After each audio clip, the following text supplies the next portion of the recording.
હરોળમાં આરવનો ક્રમ બંને બાજુથી 21મો છે તો હરોળમાં કુલ કેટલા વ્યક્તિ હશે? સૌથી પહેલાં તો એક હરોળ દોરીએ અને હરોળમાં આ આરવનું સ્થાન છે. આરવનું બંને બાજુથી કેટલાનું સ્થાન છે? તો કે 21મો ક્રમ છે. તો કે આ આરવ આ બાજુ પણ 20 હશે અને આ બાજુ પણ 20 હશે. તો આ બધાનો સરવાળો કરીએ. આરવનું ડાબી બાજુથી સ્થાન પ્લસ આરવનું જમણી બાજુથી સ્થાન અને આરવ પોતે, એટલે એનો સરવાળો થશે 41. કુલ કેટલા વ્યક્તિ હશે? 41. ત્યારબાદ બીજો પ્રશ્ન, 31 વિદ્યાર્થીઓની હરોળમાં આરવનો ક્રમ ડાબી બાજુથી 21મો છે તો જમણી બાજુથી ક્રમ કયો હશે? હવે સૌથી પહેલાં તો આપણે ટોટલ જોઈએ. ટોટલ કેટલા વિદ્યાર્થીઓ છે? 31 વિદ્યાર્થીઓ. આરવનો ક્રમ ડાબી બાજુથી કેટલામો છે? આ આરવ પોતે એટલે 1. ડાબી બાજુથી ક્રમ એનો 21મો છે એટલે આરવની ડાબી બાજુ કેટલા વ્યક્તિ હશે? 20. તો આરવની જમણી બાજુથી ક્રમ કયો હશે? તો 31માંથી તમે 21 બાદ કરી નાખો તો જવાબ શું આવશે? 10. તો આરવની જમણી બાજુ કેટલા વ્યક્તિ ઊભા હશે? 10. તો આરવનો જમણી બાજુથી ક્રમ થશે આ 10 ને 1 11મો. તેનો જવાબ આવશે ડી.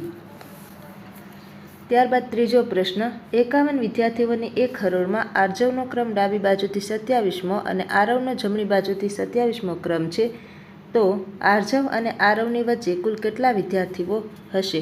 જ્યારે આ પ્રકારના પ્રશ્નો આપ્યા હોય ત્યારે શોર્ટ ટ્રીક એ રીતના છે કે સૌથી પહેલાં તો તમારે ટોટલ કરવાનું અને ત્યારબાદ તમારે એલ વત્તા આર લખવાનું, જ્યાં એલ બરાબર ડાબી બાજુથી ક્રમ અને આર બરાબર જમણી બાજુથી ક્રમ. ટોટલ કેટલા આપેલા છે? 51. ત્યારબાદ ડાબી બાજુથી કયો ક્રમ છે? 27મો અને જમણી બાજુથી 27મો. તો આ બંનેનું ટોટલ કરીએ તો કેટલા વ્યક્તિ થાય? 54. તો ટોટલ કરતાં ડાબી અને જમણી બાજુની સંખ્યા ક્યારેય મોટી હોય નહીં.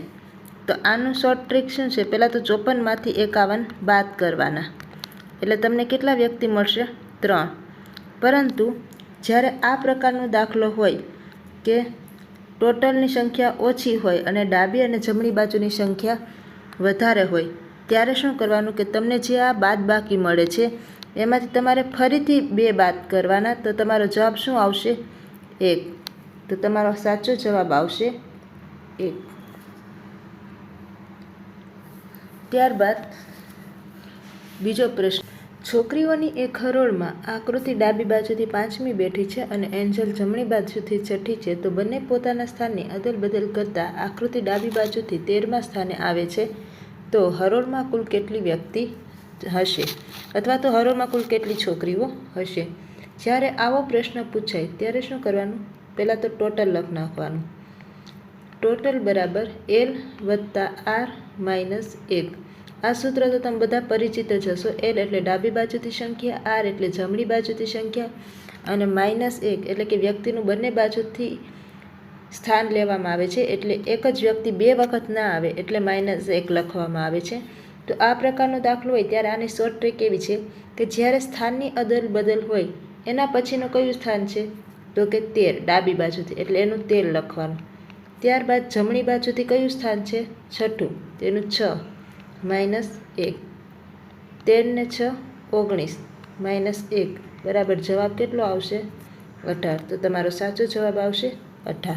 છોકરીઓની એક હરોળમાં આકૃતિ ડાબી બાજુથી 5મી બેઠી છે અને એન્જલ જમણી બાજુથી 6ઠી છે તો બંને પોતાના સ્થાનની અદલ બદલ કરતાં આકૃતિ ડાબી બાજુથી 13મા સ્થાને આવે છે તો હરોળમાં કુલ કેટલી વ્યક્તિ હશે?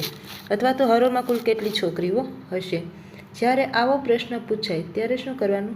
પહેલાં તો ટોટલ લખી નાખવાનું.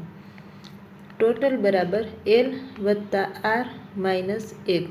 આ સૂત્ર તો તમે બધા પરિચિત જ હશો. એલ એટલે ડાબી બાજુથી સંખ્યા, આર એટલે જમણી બાજુથી સંખ્યા અને -1 એટલે કે વ્યક્તિનું બંને બાજુથી સ્થાન લેવામાં આવે છે એટલે એક જ વ્યક્તિ 2 વખત ના આવે એટલે -1 લખવામાં આવે છે.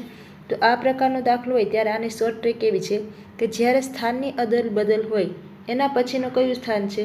તો કે 13 ડાબી બાજુથી એટલે એનું 13 લખવાનું. ત્યારબાદ જમણી બાજુથી કયું સ્થાન છે? છઠ્ઠું, તેનું 6 -1, 13 ને 6 19 -1 બરાબર જવાબ કેટલો આવશે? 18. તો તમારો સાચો જવાબ આવશે 18. રામ બરાબર 64, ભરત બરાબર 100 હોય તો સીતા બરાબર કેટલા? તો સૌથી પહેલાં તો રામ જોઈએ. તો રામ બરાબર 64, તો આર બરાબર કેટલું અંગ્રેજીમાં સ્થાન આપેલું છે? 18 મૂળાક્ષર. એ બરાબર 1, એમ બરાબર 13. આ બધાનો સરવાળો કરો તો કેટલો જવાબ આવે? 32. પરંતુ અહીં 32માંથી 64 કઈ રીતના થયા? તો 32 ગુણ્યા 2 કર્યા ત્યારે તમને જવાબ કેટલો મળ્યો? 64. હવે એવી જ રીતના આપણે ભરતની વાત કરીએ.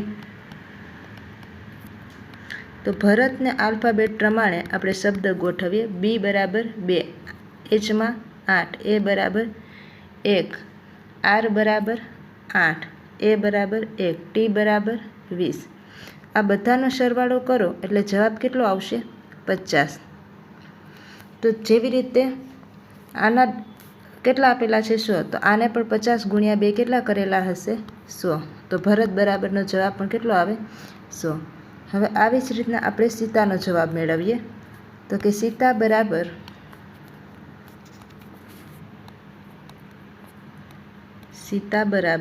એસ કેટલામો આલ્ફાબેટ પ્રમાણે ક્રમ આવે? 19, આઈ બરાબર 9, ટી બરાબર 20, એ બરાબર 1.